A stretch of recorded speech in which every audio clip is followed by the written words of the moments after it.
श्री कृष्ण कहते हैं कि ये जीवन सिर्फ जीने का नाम नहीं है, बल्कि हर पल अपने कर्तव्य को समझने और निभाने का युद्ध है, जहां इंसान सबसे ज्यादा अपने ही मन से लड़ता है। तुम अक्सर सोचते हो कि तुम्हारी परेशानियां बाहर से आती हैं, लेकिन सच ये है कि अधिकतर बंधन तुम्हारे अंदर पैदा होते हैं, भय, लालच, अहंकार और असमझ से।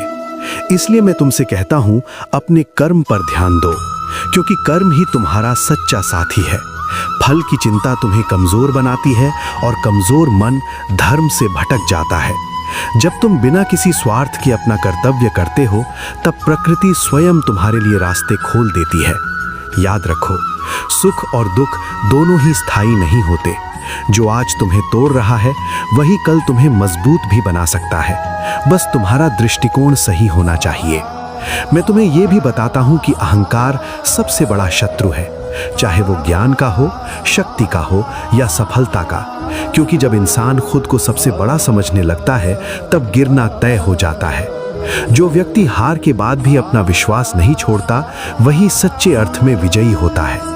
क्योंकि हार तुम्हें सीख देती है और सीख तुम्हें आगे बढ़ना सिखाती है। तुम दुनिया बदलने से पहले अपने मन को जीतना सीखो, क्योंकि जिस दिन तुम अपने मन के क्रोध, ईर्ष्या और लोभ पर विजय पालोगे, उस दिन तुम्हारे लिए कोई भी युद्ध कठिन नहीं रहेगा। मैं ये नहीं कहता कि तुम संघर्ष से भागो, मैं कहता हूं संघर्ष को स्वीकार करो, क्योंकि बिना अग्नि के सोना भी शुद्ध नहीं होता।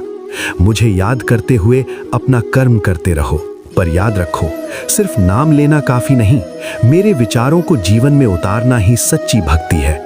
जब तुम गिरते हो, तब भी मैं तुम्हारे साथ होता हूँ। जब तुम चलते हो, तब भी मैं मार्गदर्शन करता हूँ। बस तुम रुकना मत, हारना मत और अपने धर्म से कभी दूर मत जाना।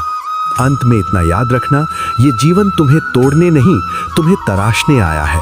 और जो व्यक्ति अपने कर्तव्य के साथ अंत तक खड़ा रहता है, वही मेरे नजरों में सबसे महान है। श्री कृष्ण कहते हैं कि जब जीवन के युद्ध में मन का विश्वास टूटने लगता है, तब मैं तुमसे बात करता हूं। मैं श्री कृष्ण।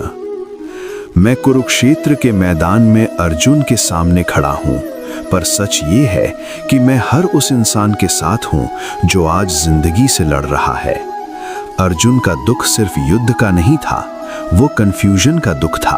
और भगवत गीता वहीं शुरू होती है जहां इंसान कह देता है कि मैं नहीं समझ पा रहा हूं कि सही क्या है। मैं अर्जुन से कहता हूं, तुम शरीर नहीं हो, तुम आत्मा हो।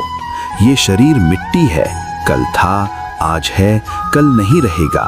पर आत्मा ना कभी पैदा होती है, ना मरती है। जो मरने से डरता है, वो जी नहीं पाता। जो आत्मा को समझ लेता है, उसका डर खत्म हो जाता है। फिर मैं उसे कर्म का राज समझाता हूँ। मैं कहता हूँ, तुम्हारा अधिकार सिर्फ कर्म पर है, फल पर नहीं। तुम काम करो पूरी ईमानदारी से, पूरी शक्ति से, पर रिजल्ट का बोझ अपने मन पर मत उठाओ, क्योंकि फल का मोह ही दुख की जड़ है। आज का इंसान भी वही गलती करता है, काम कम, एक्सपेक्टेशंस ज्यादा। मैं ये भी कहता हूँ कि ज्ञान सिर्फ किताब पढ़ने से नहीं आता। असली ज्ञान तब आता है जब तुम अपने मन को जीत लेते हो। गुस्सा, लालच, कामना और अहंकार, ये 4 द्वार हैं जो नरक की तरफ ले जाते हैं। जो अपने मन का दास बन गया, वो दुनिया का गुलाम बन जाता है। फिर मैं भक्ति का मार्ग बताता हूँ। भक्ति का मतलब सिर्फ पूजा नहीं होता। भक्ति का मतलब है अपना हर कर्म मुझे समर्पित कर देना। जब तुम काम को पूजा बना देते हो, तब काम बोझ नहीं रहता। मैं कहता हूँ, जो मुझे याद करके कर्म करता है, मैं उसकी चिंता खुद करता हूँ। मैं अर्जुन को ये नहीं कहता कि सब छोड़कर वन चले जाओ। मैं कहता हूँ, युद्ध भी करो, पर आसक्ति के बिना। जीतो तो घमंड नहीं, हारे तो टूटना नहीं। सुख आए तो बंधो मत, दुख आए तो भागो मत। जो दोनों में स्थिर रहे, वही योगी है। अंत में मैं अर्जुन से कहता हूँ, उठो, अपना कर्तव्य याद करो, क्योंकि भगवान तुम्हें बचाने नहीं आता, भगवान तुम्हें मजबूत बनाने आता है। गीता का सार यही है, तुम कमजोर नहीं हो, तुम बस अपनी शक्ति भूल गए हो। और आज भी हर उस इंसान के लिए जो जिंदगी के कुरुक्षेत्र में खड़ा है, मैं वही कह रहा हूँ, अपना कर्म करो, डर छोड़ दो, बाकी सब मुझ पर छोड़ दो।